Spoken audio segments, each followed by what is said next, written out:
Hi again, it's Greg Hughes from 90 Second Website Builder. Just going to do a quick video here on working with text, more specifically the text tool that is probably one of the most common tools that you'll use when you're making a website with 90 Second Website Builder. This is the text tool that's found inside the standard tools here in the toolbox. You'll notice, by the way, that the toolbox here is made up of several categories of tools: standard, form controls, media, advanced, etc. And you can collapse these tools, these sort of subcategories, if you want to. And the reason you might want to do that is there is a point of confusion potentially for those of you who might confuse this text tool, the standard text tool, with the text area tool that's under the form controls. The text area tool is very different. That's just for creating text within a form, like an opt-in form or a form your visitor might fill out and mail to you. So all of the tools in the form controls are just for creating forms. So you can actually collapse that menu so you don't grab that and just work with this text tool. These two tools, the text and image tools, are probably the most common tools you're going to work with 90 Second, obviously. So today I want to talk about text. So it's very straightforward. Obviously I click on this tool to grab it, and you know that you've selected a tool when your cursor turns into a crosshair like that. And I just drag my box. Now with text, it doesn't matter how big you drag the box, because it's always going to snap back to the size of whatever text is in the box. And 90 Second gives you some starting text that says double click to edit. It's actually some instruction to show you how to get into the editing mode of this text. Obviously you can move this text around. When I hover over it and I get this image, that means I can move my text. But if I double click, I can now edit my text. Here I'm dragging over it to select it. Now I can just type text if I want to, or I can copy paste text into here. So I've written some demonstration text here in a Word document. I'm going to copy it, Control C to copy it, and then I'm going to come back over here and double click and paste it, Control V. So here's some sample text we can work with. So again, I can move it around and I can edit it and stretch it. This stretching thing is kind of interesting and important to know, that you can stretch a text box to basically any size without losing that text, because the box will accommodate all of the text no matter what size it is, and it will adjust it accordingly. You'll find this to be an incredibly important feature as you start putting text up against things like images and in certain spots. So that's a fundamental thing to know about working with the text tool. The other thing is, of course, to edit the text and to change its attributes. So to do that, I would double click. You know, you've double clicked when it looks like this and you get a blinking cursor. So I can select all of the text or any portion of the text and work with it. So let's do that. Let's take this part of the text and work with it. First thing, let's talk about fonts. So in the font menu, you'll notice there is a limited number of fonts. And you might say, hey, I've got a lot more fonts on my computer than this. Well, there's a reason why you don't want to be able to use any font, because you're working with a website and you're working with web text. And when you're designing a website, you can't use just any text and have it be web friendly, because not all browsers will recognize the text. If you're going to work with an unusual text, you want to turn that into an image, and we'll talk about that in a minute.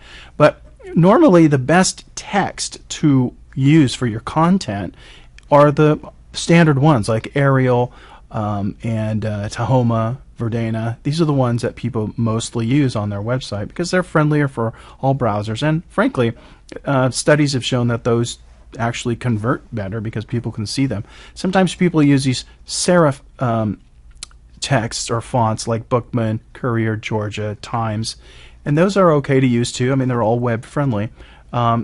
Some people have found that they're harder for people to read, but that's up to you. And my point is to stick with, of course, 90 Second makes you stick with the web friendly fonts on your system. So that's why you won't see a list of all of your system fonts. So in this example, let's just stick with Arial. That's obviously a good one to use. I can change the size of any text. The text that's selected now will be the text that's affected. So as you can see, I just raised the size of that text. I could have done the whole thing. I'm just working with that one word. I can bold, italicize it, and all of the things, underline all of the things you would expect to do with text in any Windows application. Let's talk about the text color now. I've made it bold, but it's bold black. Here's where I choose the color.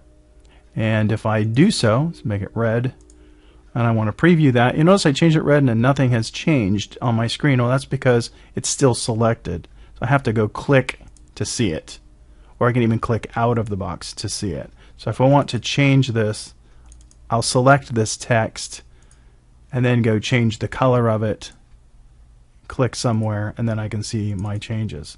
Okay, did you get that? So that may seem obvious, but sometimes I think people miss that, how you get around. I'm clicking around to sort of see what's changed.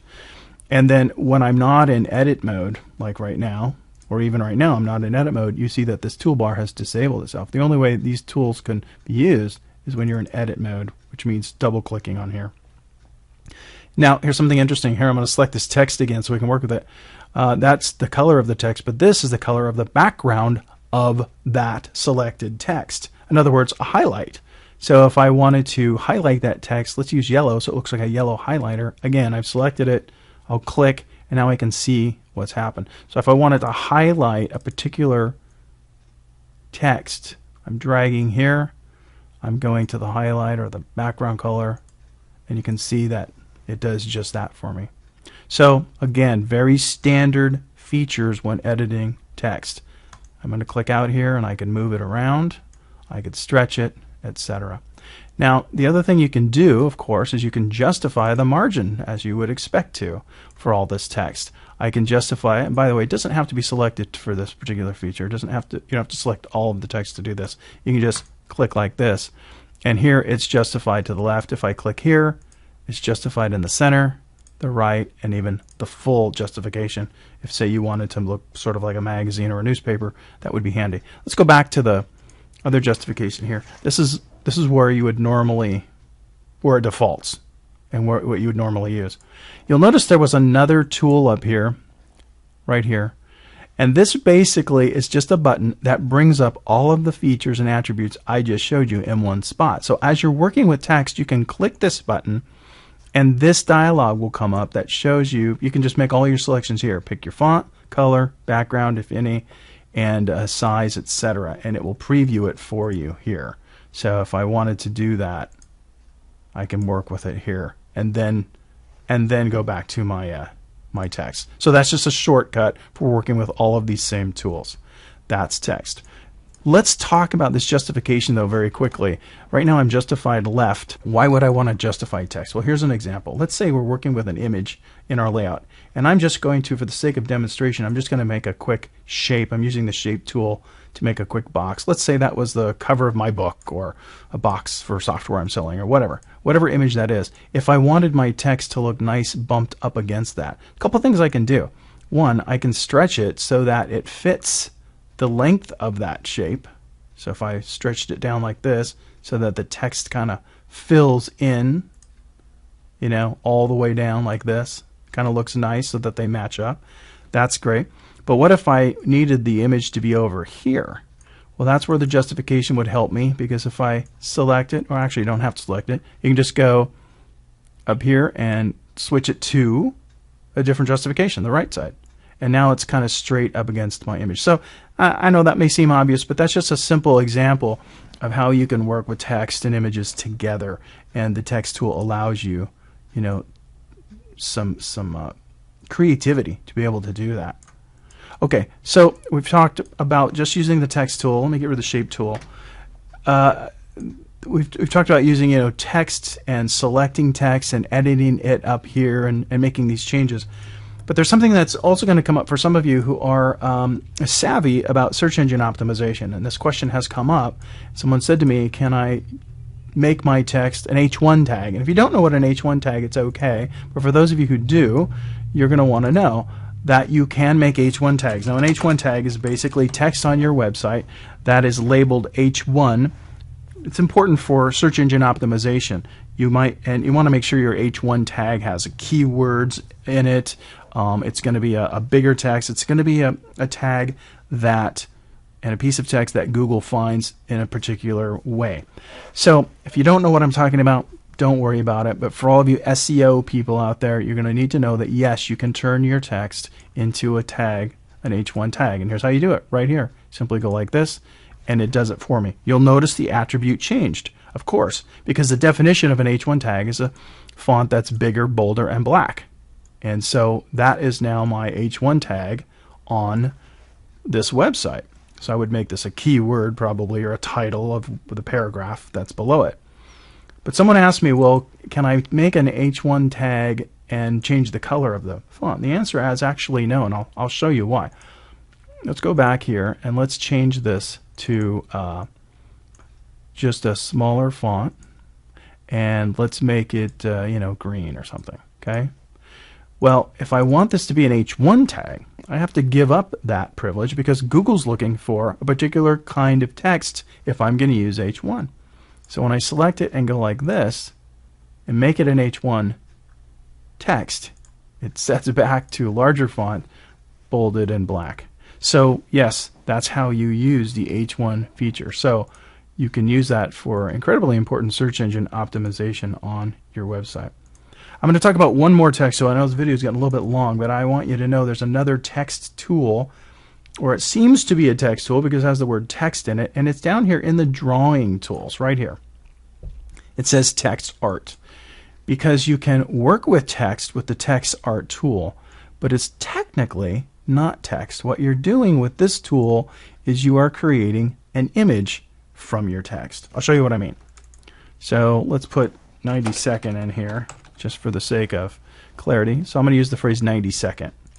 So now this, what will become an image ultimately, is going to have my text in it, but I have all kinds of tricks and attributes I can add. I can change how it's warped across the page like this, etc. But there's a lot of other options here. There's a gallery of presets if I want to change the way this art looks. Some of them, you might go, oh, that's a little bit cheesy. Well, they're all editable, so don't worry about what they look like here. Actually, the best one I like is this plain one right here, and I'll show you why, because there's a lot of things you can do with this. If I select that one, I have my text/image. It's pretty easy to work with. It's got kind of an outline. I can change the font to be whatever, and now all of my fonts show up. By the way, I don't have to use system, or I don't have to use web-friendly fonts. I can use all of my system fonts because I'm making an image, not text. So I could choose whatever I wanted to choose. So we'll stick with Arial just for the demonstration, but you get the point. You can choose whatever you want. I can bold it, italicize it, and stretch it, and all these things. You can play with those things to see what they do. I can fill it solid. Right now it's filled with a solid white, so if I filled it with this, it would look like a filled with the red, right? Double click again to get back there.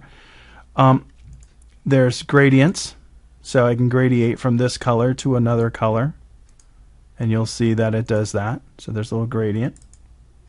Same thing with all of these. I can make the image transparent. I can put a pattern behind it. I can upload an image for the pattern.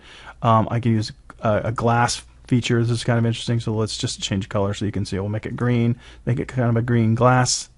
You see how that looks. There's sort of the green glassy. Good way to make kind of a button look. Here's one that I like. Multicolor gradient, by the way. You can have multiple gradients, and there's some presets on how that looks here, and some presets here. Just all kinds of things you can do. I won't go into. There's also this. Let's do this. Let's go back to solid white, and let's just make this border be an outline. Now, here's my text. What I've done is I've selected just the basic text, and I've decided to make the text have an outline, and here's the default color I get. Here's what that looks like. Okay, that's all right, but of course I can change the color, right? So I could change the color to be whatever color this is, hot pink, I suppose. And now here's what my text outlines as. It's kind of interesting. It's getting a little more interesting if I do this. Watch. If I change the size of this outline, it actually gives me a second outline, this color, or whatever color I want. Watch. You can barely see it, but there's blue around there. Let me do it with a different color so you can see. Let's make it black. Then you'll see it. See, now I've got two outlines. Well, you can go crazy with this. You can go, I want a bunch of outlines. And each one of these outlines can be edited to be a different color. So I don't know how good this will look, but you'll see what I mean. Yeah, see, it gets pretty wild. But you can make some fun looking text with this text art tool. I think that's one of the best uses of it, by using the outline border. Or you can go back to solid, which just looks like that, and it can just, and now I've got a size 8, bring it back down to 1. Okay, you get the idea. I'm getting carried away here because it's kind of fun to do. So anyway, that's what you do, is to play with the text art tool. Now what we haven't done yet is even look at the other attributes. You can turn this into a link, like any object on 92nd. You'll double click on it, and almost every object can be turned into a link. So this could be a button by linking to an internal web page or to an external website. I put the address here, directly to a file, like say a PDF file or a download. Make it be linked to an email address. All of that can happen here. Events is a little bit advanced. Most of you will never need to use that, but it's there, and I won't go into that in this video. I can also add an effect, like if I want a shadow, or a shadow behind my text. I can create what kind of a shadow. It's solid, how far it's offset, an inner shadow, etc. So it just goes on and on, all the things you can do. There's my little shadow. It just goes on and on. So I just wanted you to know basically 2 things in this video: is working with text the standard way, and all of the things that you can do with this text, and the tools for editing it. I also wanted you to know about the H1 tag option and the SEO options that you have with 92nd. And then this quote-unquote text tool that's actually an image tool. You're taking text and turning it into an image, and the things that you can do with that. So that kind of, let's wrap this up because this is getting long, but that's there's a lot of information there about just working with text in 92nd Website Builder. Thanks.